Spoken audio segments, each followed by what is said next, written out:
So I drove around, looked at a lot of bush yesterday with a friend of mine who lives on the coast here, owns a fishing lodge, and he's been a lifelong logger, hunting guide, past hunting guide, and current charter business owner.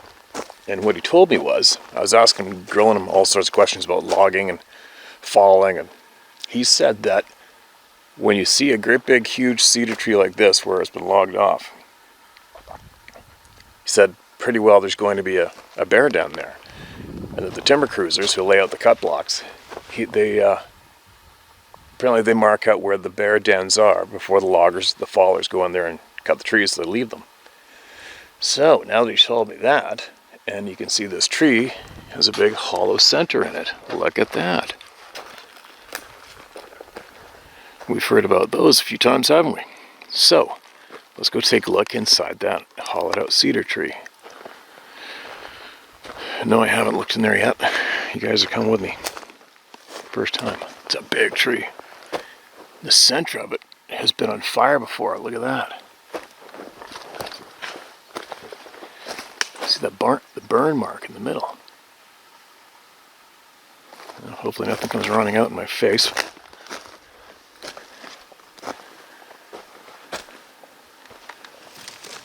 Wow, look at that.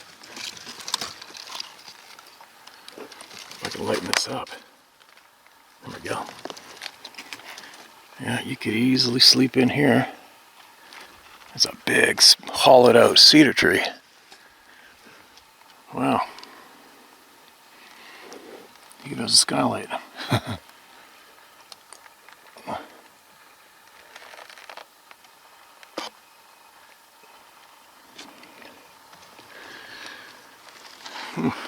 Interesting. There we go.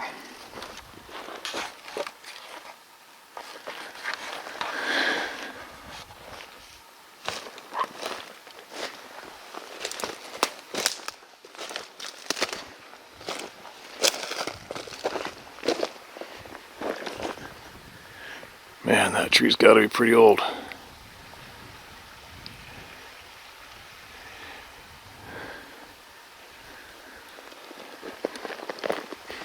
Oh, there's bear tracks right here below my feet, actually.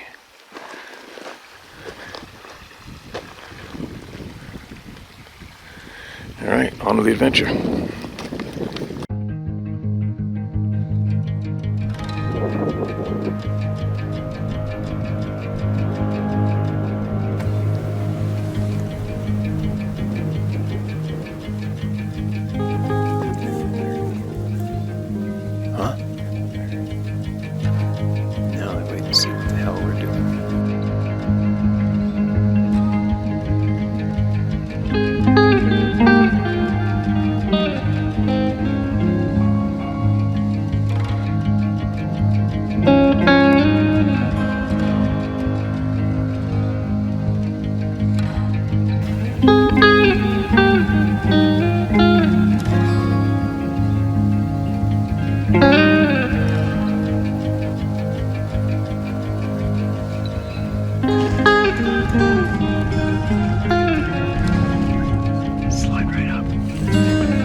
It's not the one we called up, is it?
This is how you come down.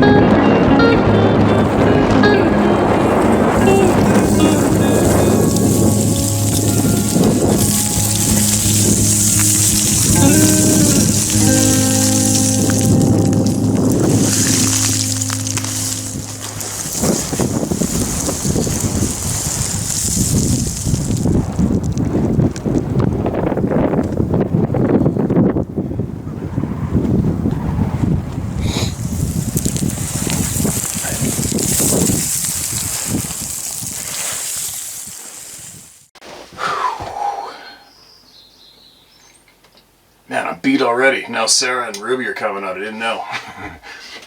So I had to rip back from the forest. I got a text. I got it at service. I got a text. So I had to rip back and get this boat cleaned up. I didn't get too much sleep last night.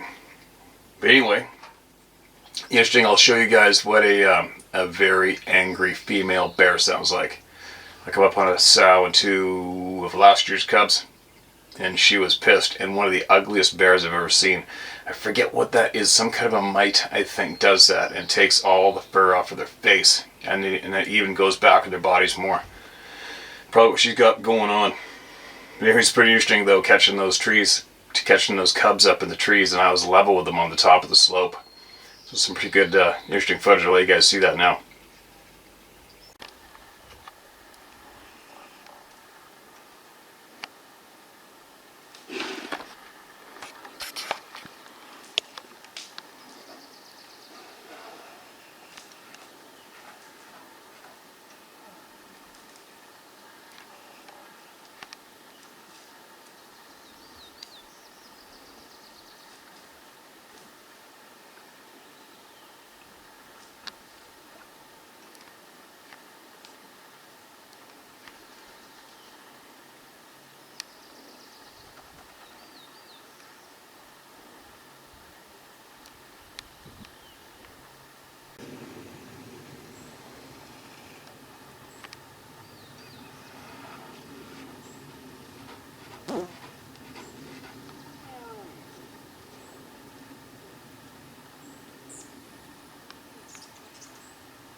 Odd sounds, right? Odd sounds that you probably never guessed a bear would make. So she was making upset noises towards me, and those little moans, mews, are no doubt for the cubs. Now let's get into it. We got a seal coming into attack. But let's get some voices heard, so I can at least sit down for a little bit here before everybody gets here. This is titled October 2020, Strange Happenings on My Elk Hunt. Another elk hunter, go figure. I went up early to do some scouting for big bull elk in New Mexico near Cloudcroft. Set up a pop-up camper and put a huge tarp over the top and staked it tight at all the eyelets with rope to the ground, which made a kind of a porch area all the way around the camper in case it rained or snowed. First few days were pretty uneventful. Unusually hot, wearing camo shorts and t-shirt. Back behind our camp about 400 yards, I noticed a tree bent in an arc, tip touching the ground. Never seen a sabe, but I knew this type of bent tree was often associated. I took a picture of it. I didn't think much about it. One night I was awakened by something violently shaking the staked rope and one corner of the tarp, with no wind, not even a breeze. My pit bull sat up, growling very low towards the corner. Very unusual for him, as he usually up and running, barking and growling toward any threat. I pointed my semi-auto bullpup 308 toward the corner, turned the light on in the camper, and it stopped. I sat quietly listening for a while and didn't hear anything, so I went back to sleep. The next day, my pit bull and I hiked to the top of a mountain that had burned several years ago, all but an L-shaped band of trees. I had called a bull into 35 yards there previous year and harvested him with old-school flintlock muzzleloader. We snuck down to the edge of the L-shaped band of trees, stopping occasionally to cow call and bugle. When we got to the end of the thin L-shaped band of trees, I walked around opposite side of the trees and sat down where I could see across a canyon and back behind me through the trees and did some more calling. Excuse me. My pit bull laid down in the tall grass about 15 yards from me.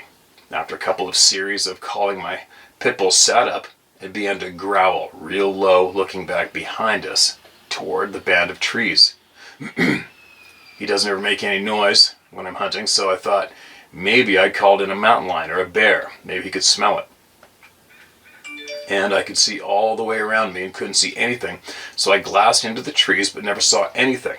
That night, a blizzard blew in and dropped 2 feet of snow. I guess I'm the only one that didn't know it was coming, as when I got up the next morning, freezing, I got a little worried as all the other hunters camped down the road a few miles had left. I went into Cloudcroft and got a cabin, and after snow stopped and road crews had cleared roads, I headed back to get snow off my tarp over camper before it collapsed, my pop-up. On the way into my camper, I spotted 5 bulls laying in a clearing up into the top of a mountain and got my bull with the 308. I spent 3 days packing meat off the mountain and didn't have any other strange happenings. I couldn't quit thinking about the rope and the tarp being shook violently, and my pit bull growling, acting scared twice though. I know no human would be stupid enough to play games like that in the middle of the night during rifle season, and no other animal could shake a rope so violently. I've since researched into sightings and encounters in this area and have learned that there are way more than I would have thought. You can use my name if you like, Dwayne H. Okay, man, there's a picture of your camp. Over the camper. Must be easy for me to do it this way.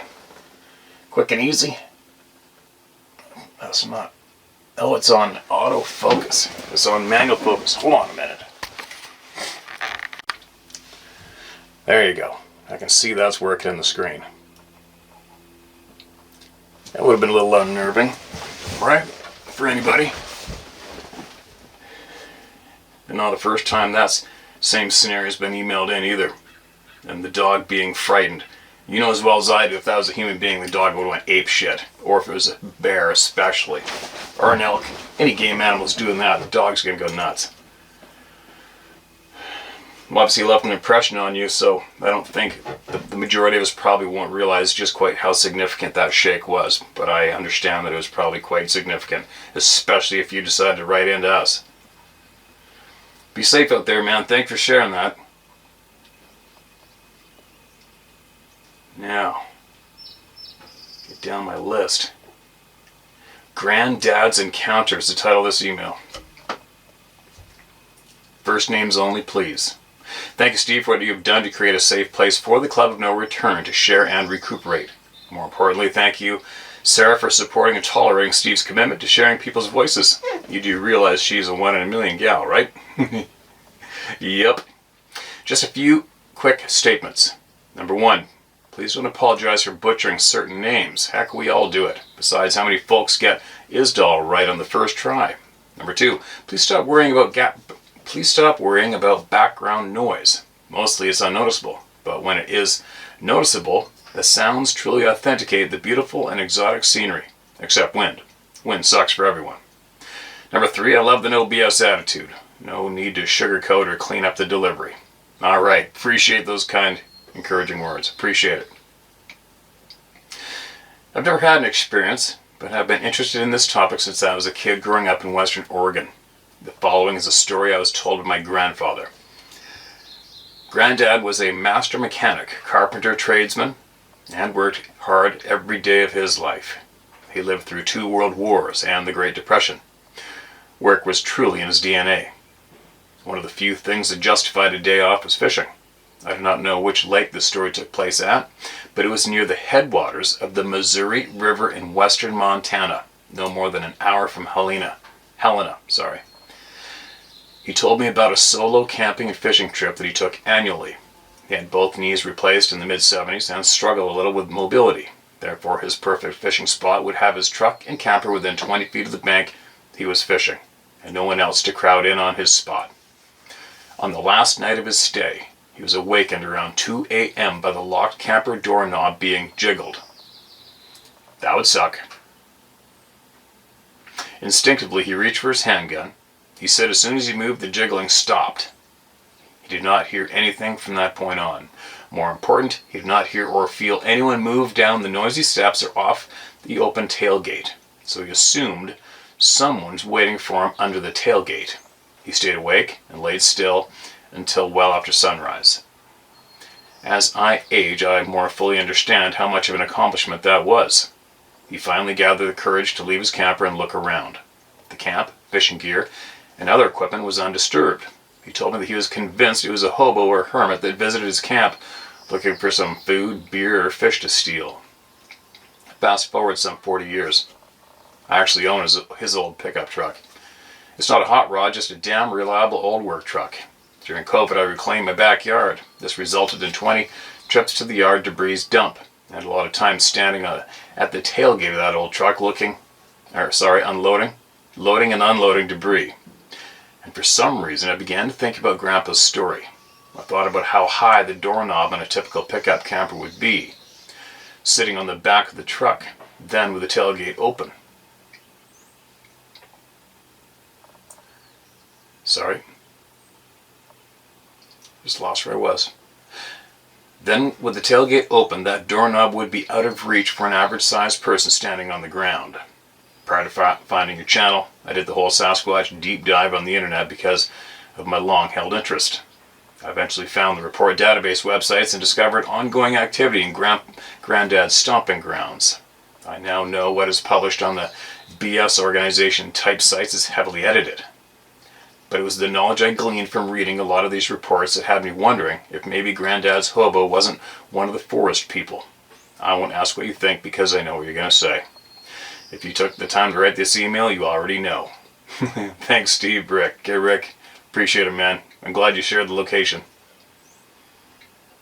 Nobody wants to hear the doorknob being rattled anytime, anywhere, on anything in the middle of the night. No one.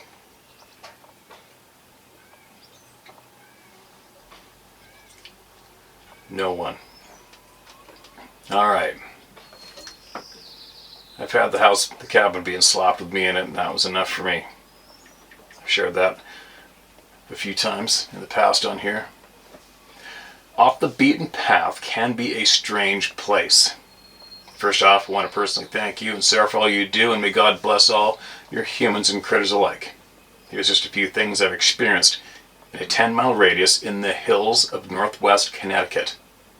We can skip over the mutable vivid apparitions and get right into the woods. Too many times to count I've experienced the dead silence, wood knocks, and crazy scream-like sounds and animal sounds that just didn't seem right. We always chalked it up as the woods is a strange place. I had dogs in Raccoon, hundreds of days, whitetail hunting, and just as many, if not more, logging or doing firewood, so I know every rock in these woods. Every animal that belongs there, and the sounds they make, even the mountain lions. That department says don't exist. But one afternoon, myself and one of my closest friends, Marlon 3030, were out for a walk, and I see these prints in the snow. I was wearing lacrosse pack boots, size 10, and my toe came to the top of the arc of the prints. I'm 5'8", and I had to take a full stride to reach the next one. And the prints looked like huge, barefoot human, toes and all. Getting windy out there, hope it's not too windy on the camera.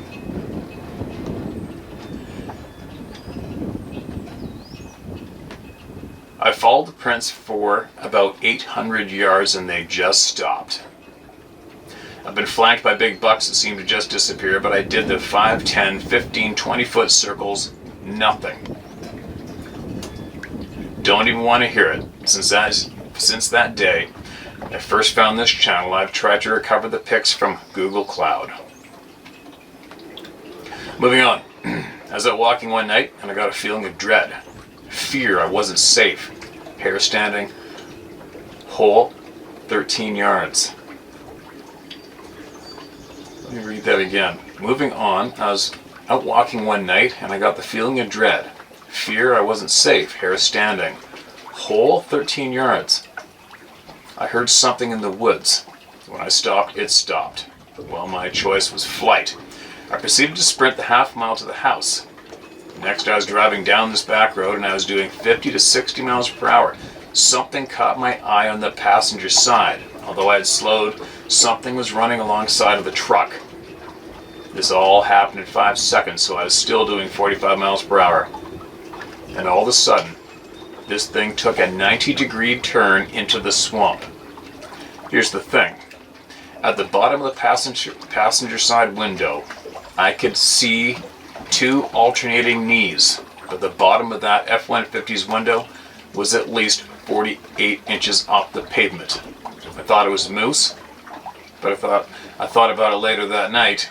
There was nothing in front of the knees and legs I saw. It was reddish brown. But here's what kept me from writing in for over a year.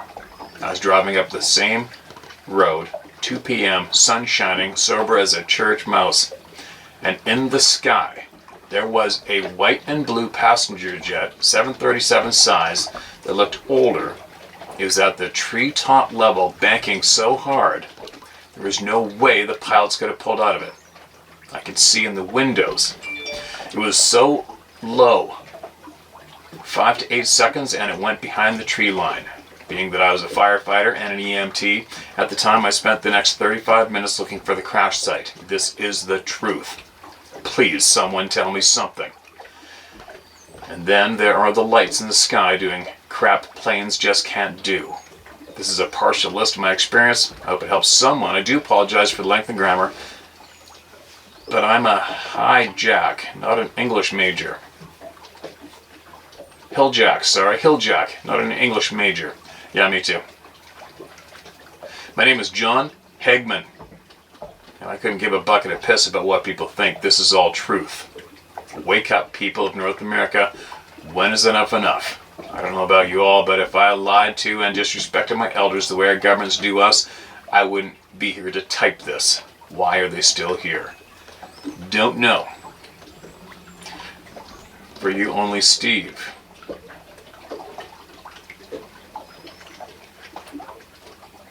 Gotcha, man. I'm right there with you. Appreciate you, John. Appreciate the share. Another member of the Club of No Return, right? Another member. Reddish brown, running beside the truck. Why do they do that? I guess if you can, right? Why not? I hate all the noises. I know some of you guys say don't worry about the background noises, but I hate noises because it catches my attention. I can't block out noises around me. For some weird reason, I just can't do it. And so it annoys me. I think the gusty wind's kind of gone. There's another one. This is titled Second Encounter. Dear Steve and the Howtohunt community, this will be a long one, but it may help the community in understanding the Sabe's intelligence. You can use my real first name as Patrick. Okay, man, gotcha. A little note for me. I lived in Washington State on the west side of the Cascade Mountains. I grew up in a rural city not far from the city of Enumclaw. My second encounter was east of a place called Greenwater.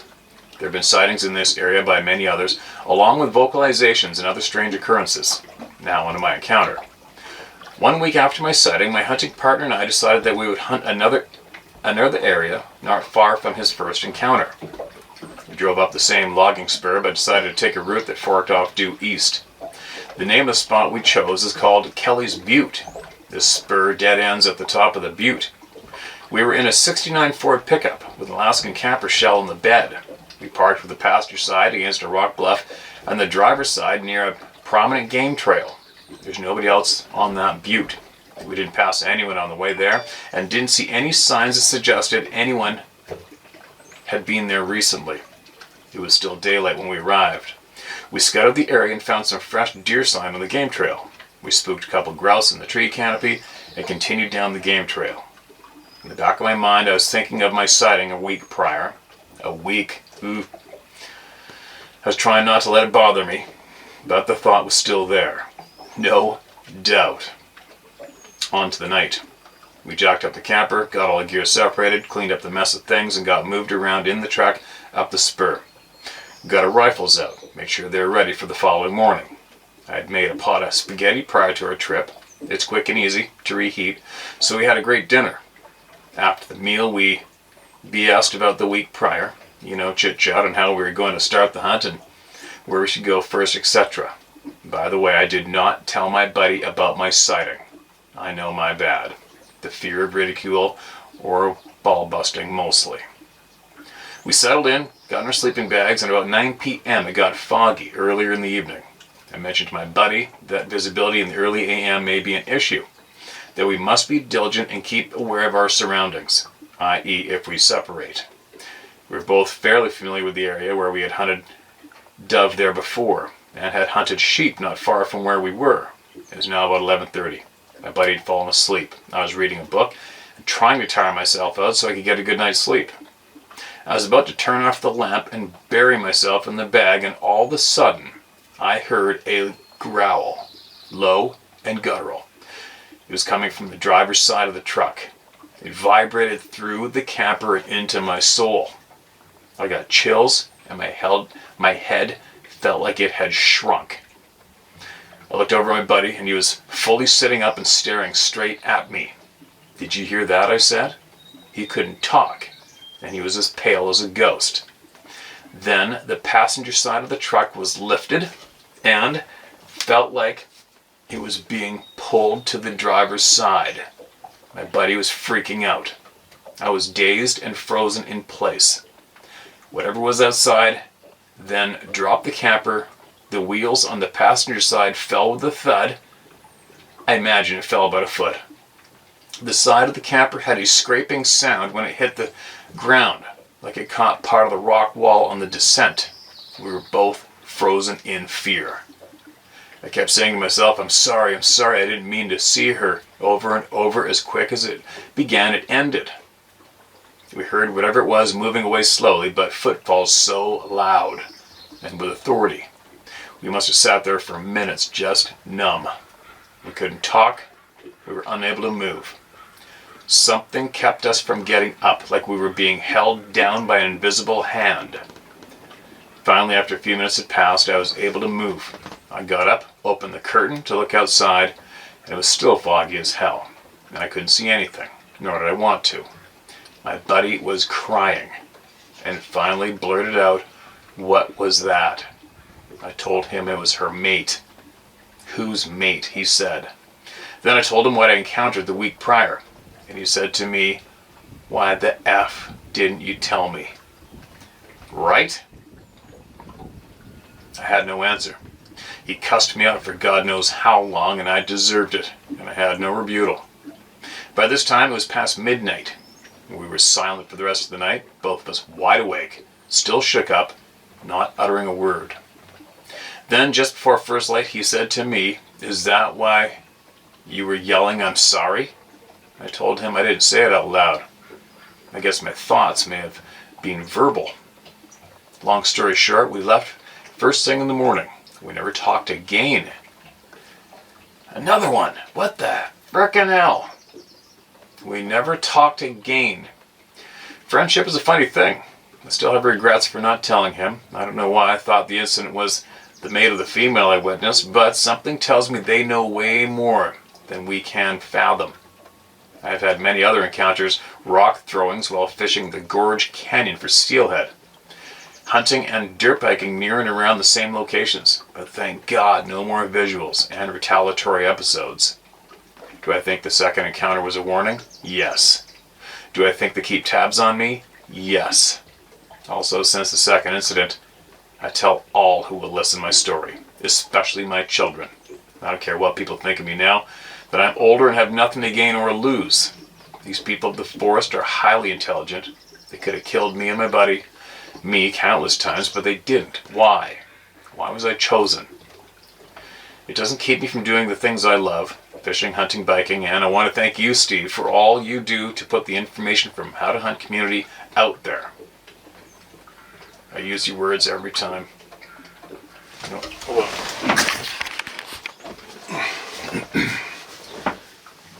These people of the forest are highly intelligent. They could have killed me and my buddy, me countless times, but they didn't. Why? Why was I chosen? It doesn't keep me from doing the things I love, fishing, hunting, and biking. I want to thank you, Steve, for all you do to put the information from the How to Hunt community out there. I use your words every time I enter their world. I explain to them I'm here to fish or hunt or bike, not here to be frightened by them or cause them any harm. It seems to work for the most part, but they always seem to give subtle reminders we are not alone. Sincerely, Patrick. Wow. I'm going to have to dig up your first encounter, man, because obviously I read so many, right? I read so many, but I want to look back and see which one that was and read it again myself. Or even here.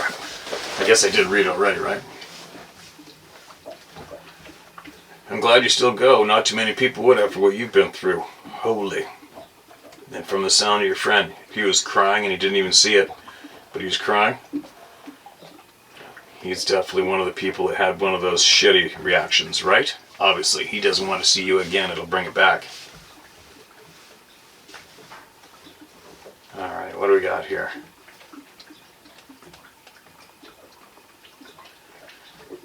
I think I'm tagged. Steve's name is Rick Perot. You can say my name. I'm too old to worry about what people think about me. I live in rural areas south of St. Louis, Missouri. I believe I'm tagged. Just a bit of info about me. My wife and I are avid hikers and tent campers. We've hiked and camped in many of the national parks and state parks throughout Utah and Colorado, as well as the Smokies along the Blue Ridge Parkway. As a 62-year-old man, I'm pretty good condition. My wife is a year younger. My wife and I have ran 4 half marathons and dozens of other smaller races, 5Ks, 10Ks, and a 10-mile run, plus hundreds of miles during training for fun. We try to stay in pretty good condition.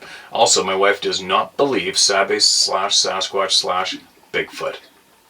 Believe in them. Sorry. Also, Steve watched your channel for close to 3 years, and it took this long to write. Well, I'm glad you finally did, man. Number 1. Great Sand Dune National Park, Colorado, July 13th, 2017. The Great Sand Dunes. My wife and I decided to walk a couple of miles on a trail we were told about. We started walking the path, and there was a ravine to our immediate right. I'd only walked for a little while I had the feeling that we were being followed. I kept looking to my right, and I could see nothing or hear nothing. I knew something was over there. I just did not know what. We'd walked for about a mile and a half, and all the while I was pointing my GoPro to the right side by the ravine. At about a mile and a half out, we came upon a young female forest ranger, and we started talking to her. She has stated that she walks this trail a couple times a day, in case someone is out there and gets lost or injured. After talking for a couple minutes, I asked her, "What do they tell you to tell us if we ask about seeing Bigfoot?" She gave me an evil look and then just abruptly walked away. We walked approximately another half of a mile to what we considered was long enough and turned around. And all the way back, I did not feel its presence. We made it back to our vehicle with no issues. Number 2, tree structure. Home, May 13th, 2019. I was standing in the kitchen looking out at the lake and noticed a tree structure about 40 feet inside the tree line. I walked out to look at it, and it was a 7-inch dead tree that had been pushed over and had 3 smaller seeded trees standing up against it. 2 of the 3-inch seeded trees still had mud on the roots. Number 3, Thomas Divide Trail, Cherokee, North Carolina, August 4th, 2020. My wife and I had planned on hiking the Thomas Divide Trail in Cherokee, North Carolina. We had planned on doing the 2-mile hike. About a mile in, we had realized that we missed a path or a turn because someone had removed all of the signage. We continued walking, and after a little while we made a turn and all of a sudden felt absolute dread. I felt so scared I thought I was going to throw up. I told my wife something doesn't feel right.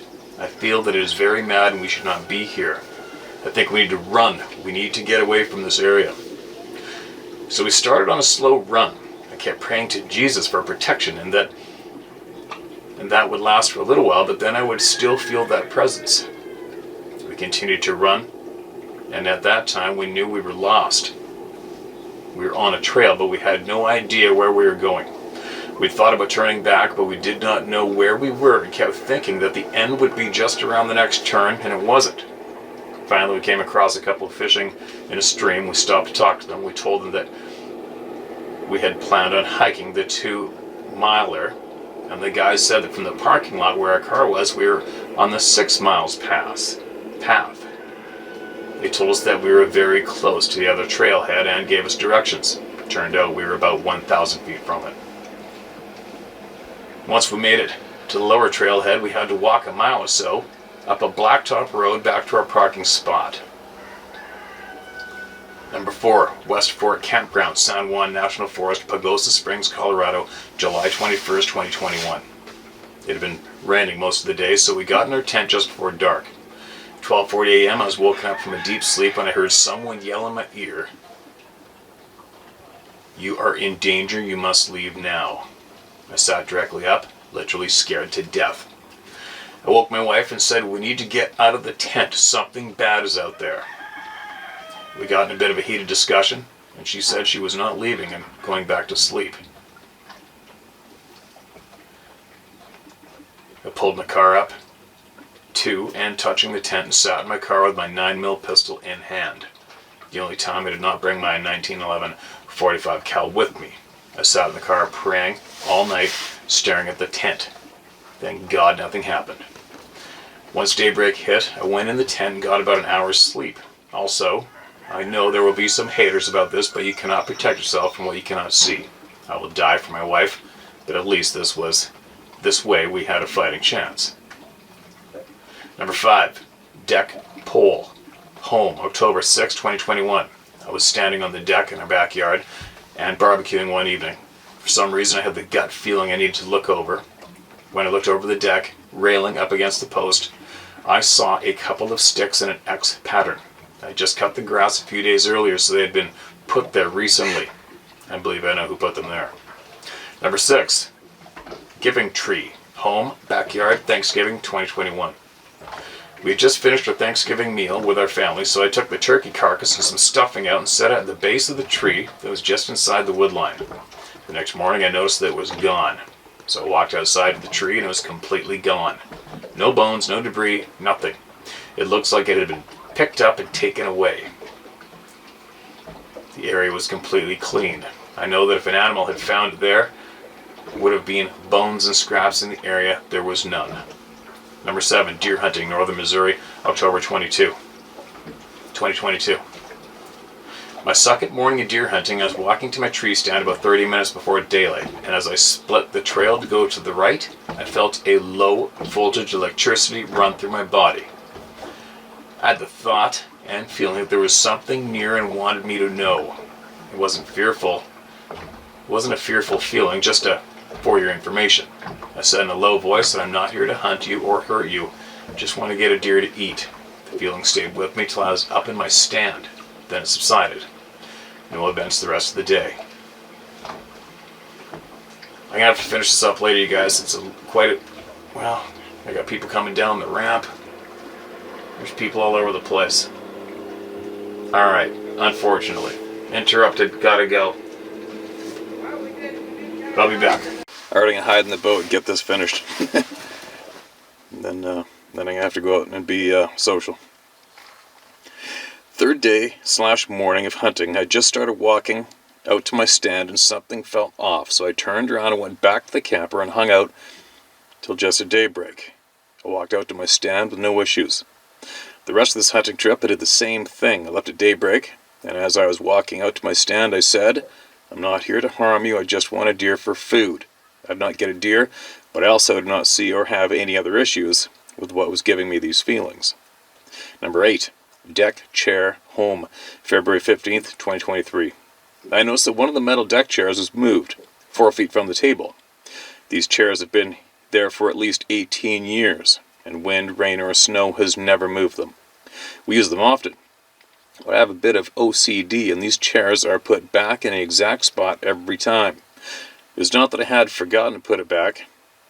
Also, want to note that the floor of the deck is 11 feet up off the ground. Number 9. Large pine cone. Home, March 18th, 2023. I was standing on the back deck looking back at the lake.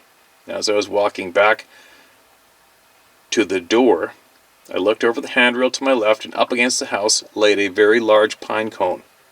We have no pine trees in this area. Number 10. Basement, home, frequently. Being what I call myself, an old guy, I don't get a lot of sleep, so sometimes I'm up as early as 3 a.m. A few times I've walked downstairs into the basement, and I've felt like a low voltage electricity running through my whole body. We have a glass sliding door to the outside / rear of our home. When I feel this, I just say out loud, I know you're outside, please don't let me see you, and don't scare me. So far it has not scared me or stood close enough to the door that I can see it. Steve, I've often thought about saying to it that I would like to see you, but don't scare me. As of yet, I have not gained the courage. I'm sure there will be more to come. Wow. Sounds like somebody knows you know, right? And there might be more coming. I hope if it does, it all works out and isn't a big pile of negative, oh my godness, you know what I mean? Man. I think I'm going to cut this short, you guys. I've got to, I got a little more cleaning up to get done before the boss shows up. And I got people on the dock right there looking for me. They want to hear the bear report and fishing report and all the reports and BS. So I gotta go. I got a lot to share. A lot. Back shortly.